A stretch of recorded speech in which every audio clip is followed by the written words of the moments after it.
Très bien. Donc, dans cette séance, nous allons continuer le chapitre sur les équations de Maxwell. Il reste une dernière partie qui concerne les équations de Maxwell dans les milieux matériels. Alors, c'est vrai qu'on a vu le cas du vide. On est toujours en régime variable, hein, on est dans le deuxième cas. Et on a vu le comportement des équations de Maxwell dans le vide. Maintenant, nous allons considérer le cas où nous sommes dans un milieu matériel avec des propriétés. Qu'est-ce que j'entends par milieu matériel? On les a vus. Nous avons étudié deux types. Les milieux diélectriques, donc s'ils le sont, il y a une polarisation qui apparaît. Et les milieux aimantés, si, là encore, il y a cette propriété d'aimantation, dans ce cas-là, le milieu est aimanté et donc ces propriétés vont intervenir. Alors, on va mettre donc équation de Maxwell dans les milieux matériels.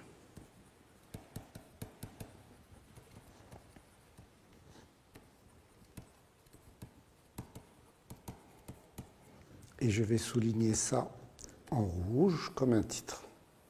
Très bien. Alors, je ne vais pas reprendre les 4 équations, mais je ne vais reprendre que les 2 équations qui nous concernent. La première équation, c'est le théorème de Gauss. Que devient le théorème de Gauss lorsque je suis dans un milieu matériel? Alors, le théorème de Gauss, je prends l'expression locale, divergence de E égale à ρ sur epsilon 0. Je vais essayer de m'appliquer dans l'écriture pour être plus propre. Divergence de E égale à ρ sur epsilon 0. Maintenant, si j'analyse ma distribution de charge, je sais que ρ égale à ρ libre. Et puis, si je suis dans un milieu diélectrique, il va y avoir une densité de charge de polarisation. Donc, je rajoute ma charge de polarisation ρP ou la ρ liée selon les cas.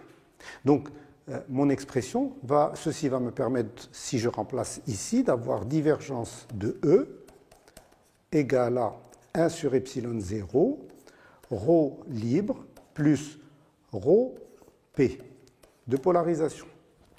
Je rappelle, entre parenthèses, que ρ polarisation, on l'a déjà exprimé dans le chapitre des diélectriques, est égal à moins divergence de P.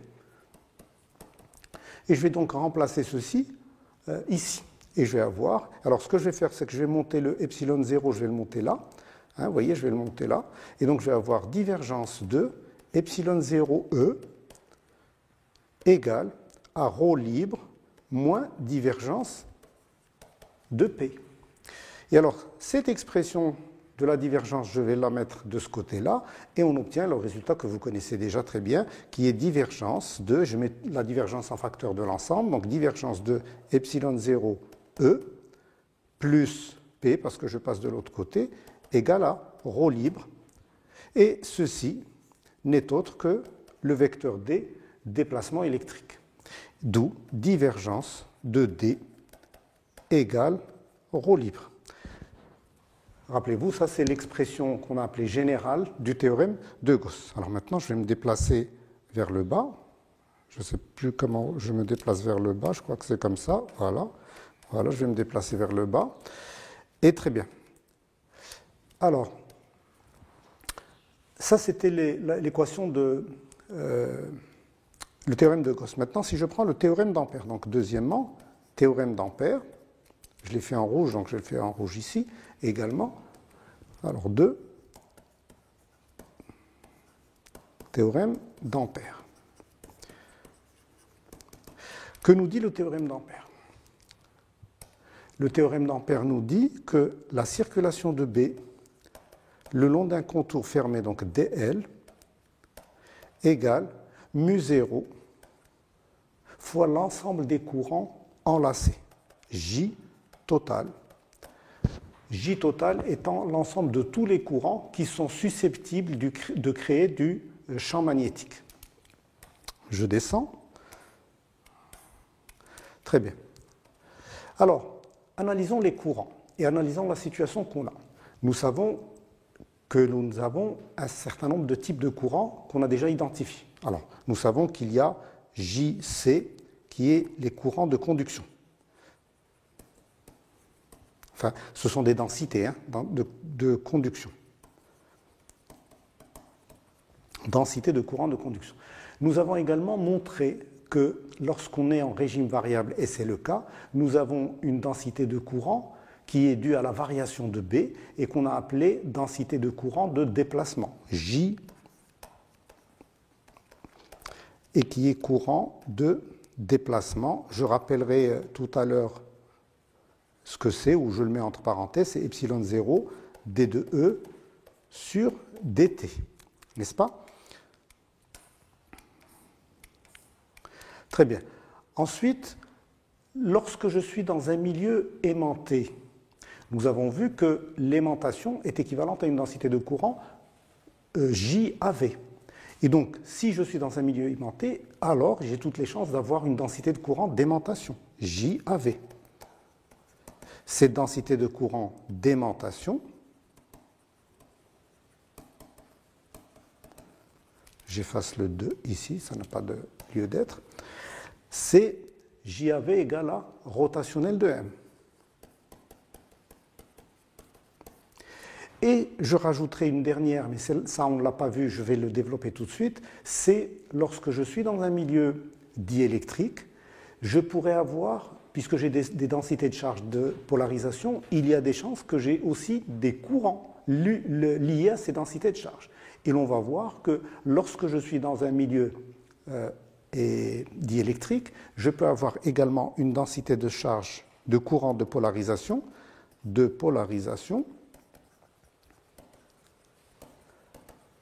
et cette densité de charge de courant de polarisation s'écrit dP sur dt.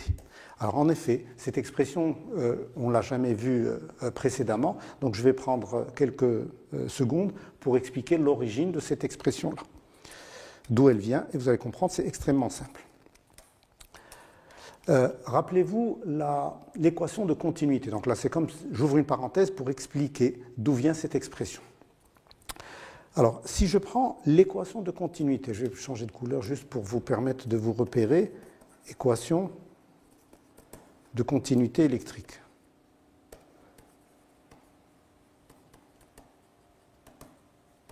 Ou là, de conservation de la charge.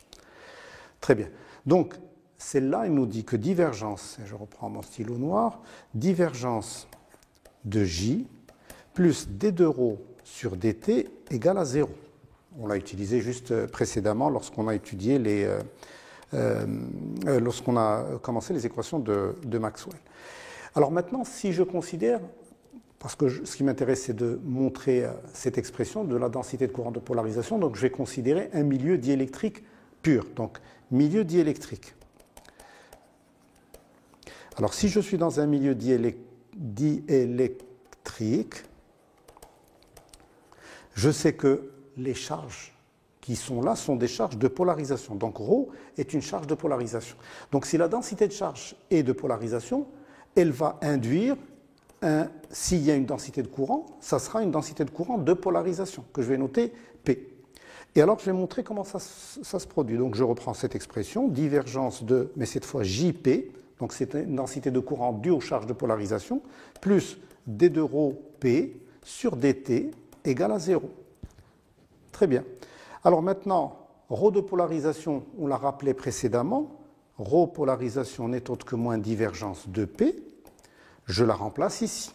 Donc j'ai réglé le petit problème technique et je reprends mon équation. Donc on en était à exprimer l'origine de la densité de courant de polarisation.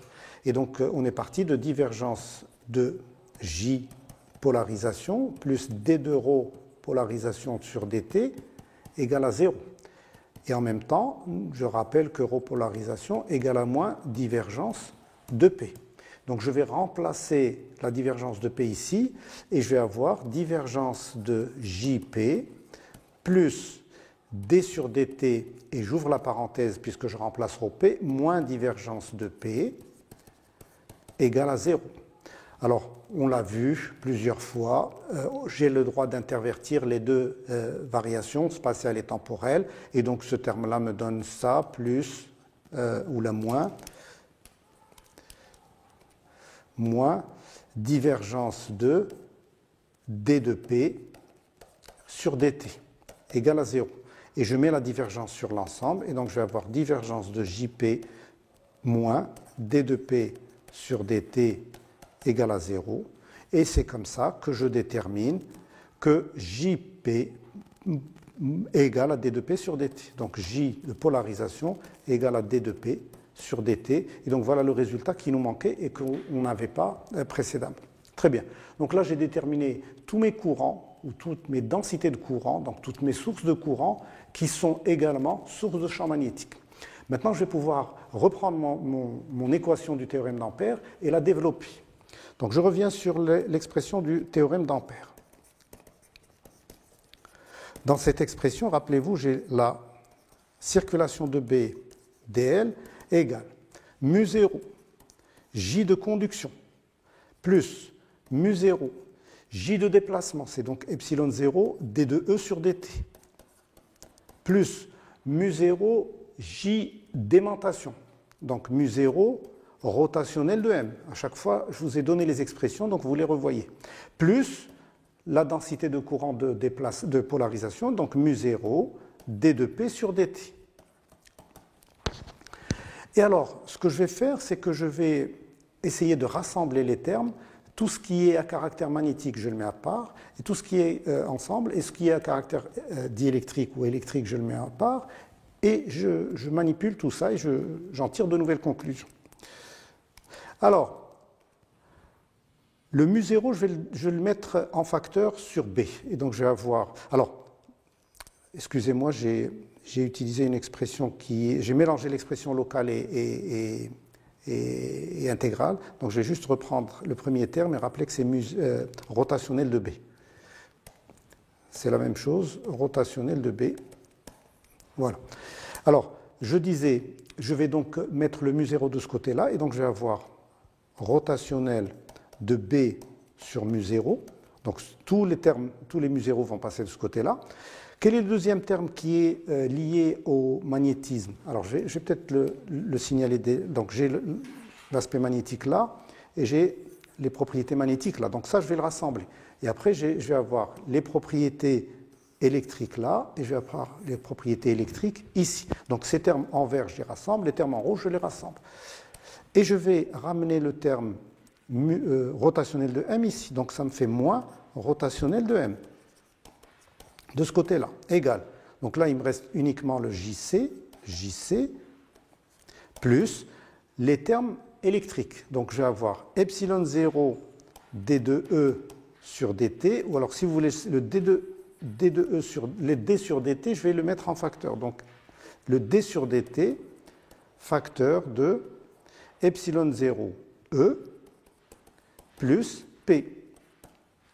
Et ici, c'est rotationnel de pareil, B sur mu0 moins M égale à JC plus D sur dt de epsilon 0E plus P.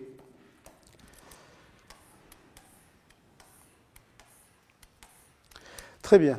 Alors regardez, ici, ça vous rappelle quelque chose. Ça, ce n'est autre que le vecteur H. Et ici, ce n'est autre que le vecteur D. Et donc, que devient ma nouvelle équation? Eh bien, rotationnel de H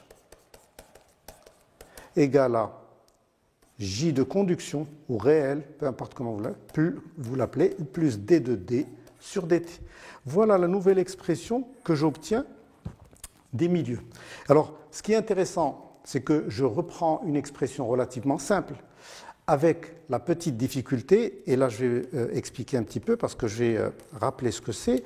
La petite difficulté, pas la difficulté, mais ce qu'il faut considérer, la contrainte qu'on a, c'est que H, je rappelle que c'est B sur mu0 moins M, et que D, c'est epsilon 0 E plus P. Et qu'est-ce qu'il faut voir là-dedans? C'est que lorsqu'on considère le théorème, ou lorsqu'on manipule, si vous voulez, les équations de Maxwell ou autres, lorsqu'on les manipule avec B et avec E, ce sont des champs absolus qui ne sont pas dépendants du milieu où ils sont.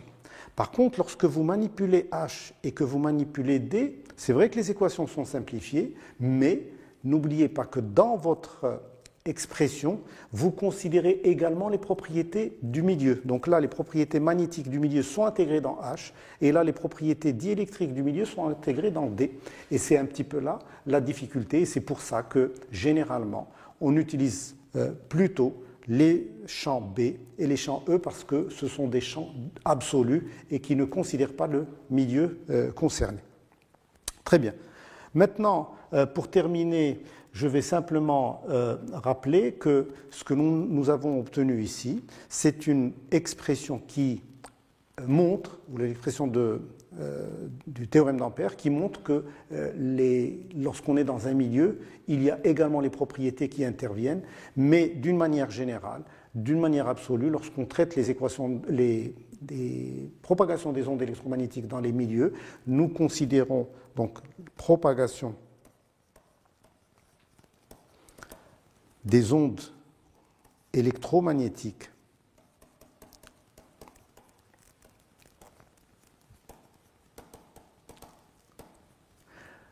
quel que soit le milieu, que ce soit le vide ou que ce soit un milieu matériel, de préférence, nous utilisons le couple E et B.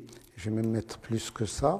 Le E de M et de T, parce qu'il peut dépendre de la position et forcément du temps, sinon il n'y a pas de propagation, et B de M et de T, et c'est ce couple-là qui constitue l'onde électromagnétique. C'est ce couple. Très bien. Merci.